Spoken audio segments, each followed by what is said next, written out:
بالسر کی روایت کو ترجیح دی اجتہاد کی بنا پر۔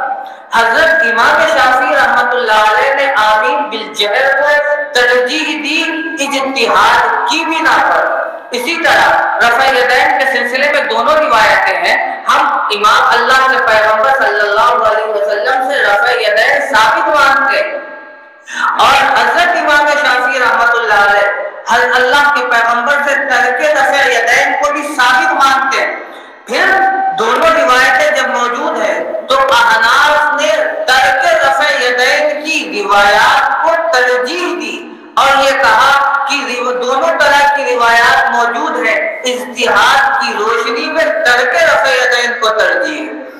شافعی نے بھی دونوں طرح کی روایات کو مانا اور ماننے کے بعد رفع یدین کی روایات کو ترجیح دی، یعنی اختلاف راجح اور مرجوح کا ہے، افضل اور مفضول کا ہے، سنت اور خلاف سنت کا اختلاف نہیں ہے ہمارے اور شوافع کے درمیان۔ یعنی ہم دونوں عمل جناب رسول اللہ صلی اللہ علیہ وسلم سے ثابت مانتے ہیں اور ثابت مان کر یہ کہتے ہیں کہ احناف نے ایک رائے کو ترجیح دی، شوافع نے دوسرے رائے کو ترجیح دی، لہذا آمین بالسر یہ بھی مجتہد فی مسئلہ ہے، آمین بالجہر یہ بھی مجتہد فی مسئلہ ہے، رفع یدین یہ بھی مجتہد فی مسئلہ ہے، ترک رفع یدین یہ بھی مجتہد فی مسئلہ ہے۔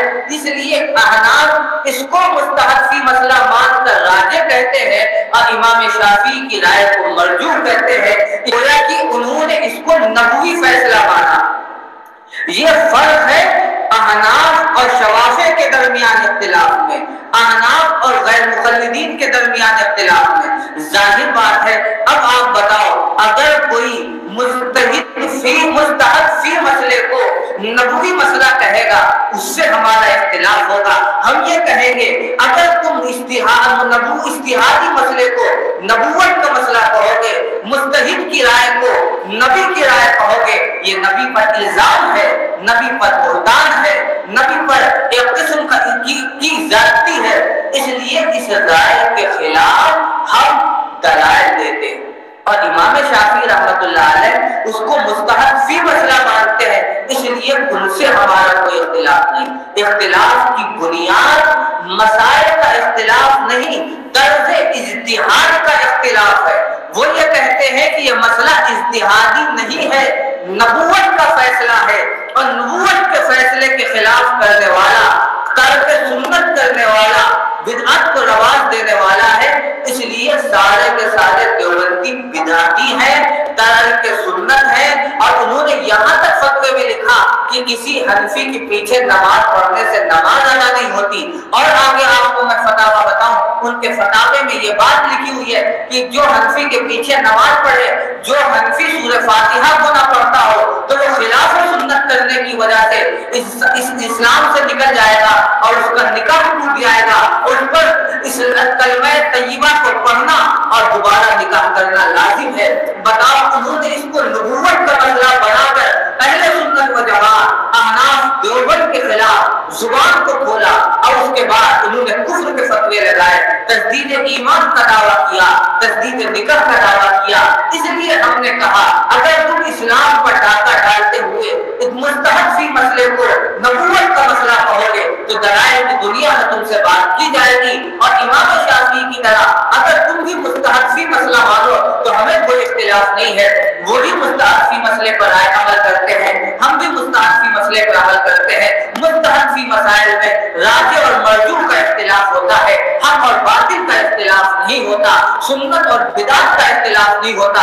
اگر تم اسے راجح اور مرجوح کا اختلاف مانتے، اجتہاد کا اختلاف مانتے، تو تم بدعت اور سنت کا فرق نہ کرتے، تم حق اور باطل کا فرق نہ کرتے۔ تم نے چونکہ اس کو حق اور باطل کا معیار بنایا، حق اور باطل کے طرف پر فرق کیا ہے، اس لیے ہم یہ کہتے ہیں کہ ہمارا دلائل کے ساتھ تمہارے ساتھ مقابلہ ہوگا، کیونکہ تم نے اجتہادی مسئلے کو نبوت کا مسئلہ بنایا، تم نے مجتہد کی رائے کو نبی کی رائے کہا، اور امام شافعی نے نبوت کا مسئلہ نہیں بنایا، نبی کی رائے نہیں کہی بلکہ مجتہد کی رائے کہی۔ اس لیے ہمارا امام شافعی سے اختلاف نہیں ہے، تم سے اختلاف ہے طرز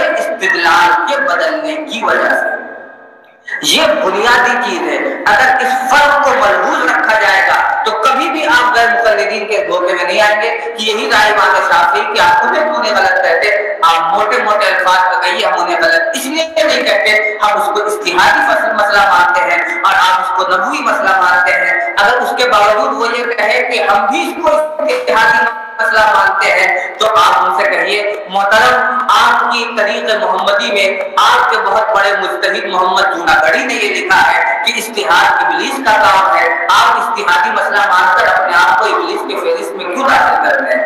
آپ تو کم سے کم ابلیس نہ بنے. محمد جوناگڑھی حوالے کے ساتھ بات کر اور میری گفتگو ریکارڈ ہو گئی. محمد جوناگڑھی نے لکھا طریق محمدی میں کہ اجتہاد یہ ابلیس کا کام ہے. سب سے پہلے اجتہاد اور قیاس ابلیس نے کیا. تو آپ سے زیادہ یہ عرض ہے کہ آپ یہ نہ کہیں کہ یہ مسئلہ مستحب بھی ہے ورنہ آپ بھی ابلیس بن جائیں گے. ہم چاہتے ہیں کم سے کم ابلیس آپ نہ بنے. آپ کا کام جو خود ابلیس کر رہا آپ اس کا کام نہ کریں.